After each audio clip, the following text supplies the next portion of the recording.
आप सही कह रहे हैं।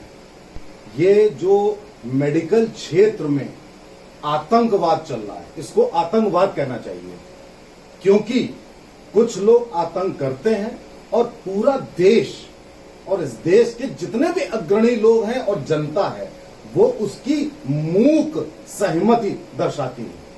पता नहीं ये प्लेजर कैसे मिलता है। और जो वेस्ट बंगाल में घटना हुई और इतना बवाल मच रहा है, उसके पीछे दो वजह ज्यादा है। अभी भी ना होता बवाल, उसके पीछे कारण क्या है? आपने सही कहा था, उसके पीछे कारण नंबर 1 वो ये है कि आप सोचिए कि 80 साल का बुजुर्ग एक ब्रेन स्ट्रोक की प्रॉब्लम लेकर आता है, जिसमें कि अगर घर वो अस्पताल ना आते तो घर में ही उनके प्राण खत्म हो जाते। अब अस्पताल में आने वाले हर मरीज को बचाया तो जा नहीं सकता है, कोशिश की जाती है, हम लोग कोशिश करते हैं, अब नहीं बचा पाए एक 80 साल के बुजुर्ग को, तो आपने यंग स्टूडेंट्स को ऐसे मारा है कि आप अगर देखें तो ये खोपड़ी में अंदर गड्ढा बन गया है। ये तो कहिए शुक्र है कि उसको ठीक से करेक्ट कर दिया है, आगे उनके जीवन में क्या कमियां रहेंगी नोबडी नोज। तो इतना भी भत्स, इतनी घृणा इस तरह आप मारेंगे एक 80 साल का बुजुर्ग जो कि already on the verge of dying था। नंबर 1 और नंबर 2, वेस्ट बंगाल में जो ममता जी हैं, ये ममता जी हर चीज को वोट बैंक पॉलिटिक्स से जोड़ती हैं। उन्होंने इस घटना को वोट बैंक पॉलिटिक्स से जोड़ दिया। उनको मैं बता दूं कि जो डॉक्टर्स होते हैं उनके लिए मानव शरीर एक शरीर होता है, उनके लिए ये नहीं होता है कि ये किस धर्म का है, किस जाति का है।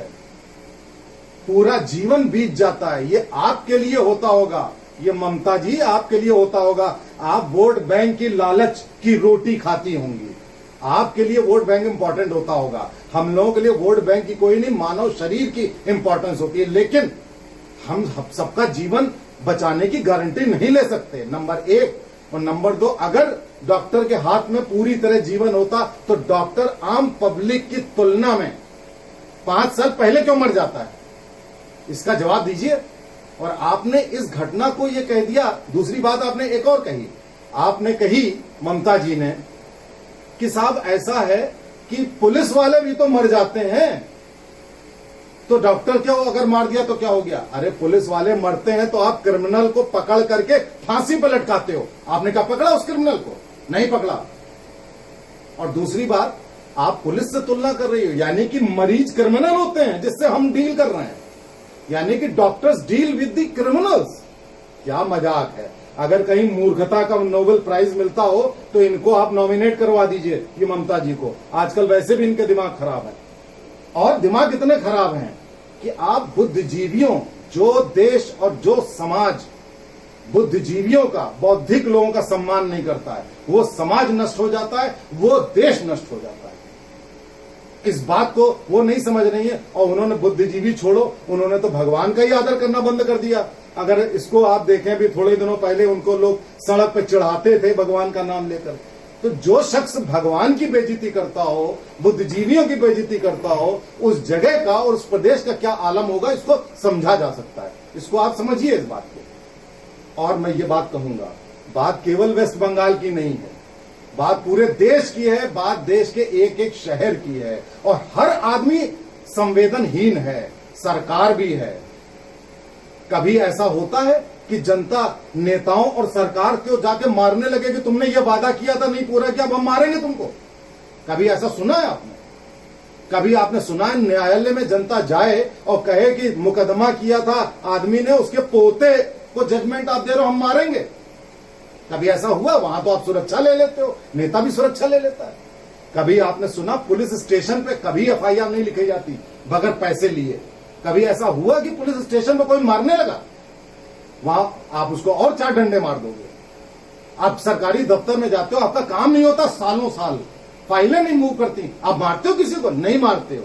क्यों डॉक्टर को मारते हो? क्योंकि वो इजी टारगेट है, वो बेचारा शरीफ आदमी है, अपने दिमाग से आपकी जान बचाने की कोशिश करता है। तो ये जनता भी ये जान ले कि एक ऐसा आप इंसिडेंस करते हो, एक इंसिडेंस, तो आप समझो कि सैकड़ों हजारों लोगों का नुकसान होगा। मैं 25-26 साल से प्रैक्टिस कर रहा हूं। मैंने सीरियस केस लेना बंद कर दिया, ज्यादातर डॉक्टरों ने सीरियस केस लेना बंद कर दिया। किसका नुकसान हो रहा है? जनता का। एक समय ऐसा आएगा आपका इलाज करने वाला कोई नहीं मिलेगा। ये जनता बड़ा सोच रही है कि बड़ा मजा आ रहा है कि मारना चाहिए। कानून इस देश में है कि नहीं है? बाकी जगह पे तो आप कह देते हो कानून, the law will take its own course, but why the law is not taking its own course in this case और थाउजेंड्स ऑफ द केसेस? लेकिन सरकार, चाहे कोई भी सरकार हो, वो संवेदनहीन होती है, क्योंकि डॉक्टर से हर आदमी को ईर्ष्या होती है। और अंत में मैं डॉक्टरों से एक बात जरूर कहना चाहूंगा कि भाई साहब, मत सोचिए कैरियर का, मत सोचिए किसी और चीज का। सड़क पे कुत्ता भी होता है, उसको खाना मिल जाता है। जहां भी हो, अपने आत्मसम्मान से कोई भी कंप्रोमाइज मत करिए, मत सोचिए, निकल आइए इस प्रोफेशन से, छोड़ दीजिए इस प्रोफेशन को। लेकिन यह नहीं हो सकता कि आप किसी का इलाज करें और बचा ना पाए तो वो आपकी खोपड़ी तोड़ देगा, मार डालेगा और सरकार कुछ नहीं करेगी। पकड़ना तो दूर रहा, चीफ मिनिस्टर कहेगा कि भाई साहब पुलिस वाला मरता है, आप भी मरिए। इसके पहले एक जज भी यही बात कह चुके हैं, एक जज साहिबा ने यही बात कही थी। ये नहीं चलेगा। तो इसलिए डिसाइड कर लीजिए इस बात को, बहुत हो चुका। डिसाइड कर लीजिए एक बार, प्रोफेशन छोड़ दीजिए, इलाज करना छोड़ दीजिए, सब कुछ छोड़ दीजिए। आत्मसम्मान जब तक आपका रिस्टोर नहीं होगा तब तक आप कुछ नहीं करेंगे। इसको देखिए। नमस्कार।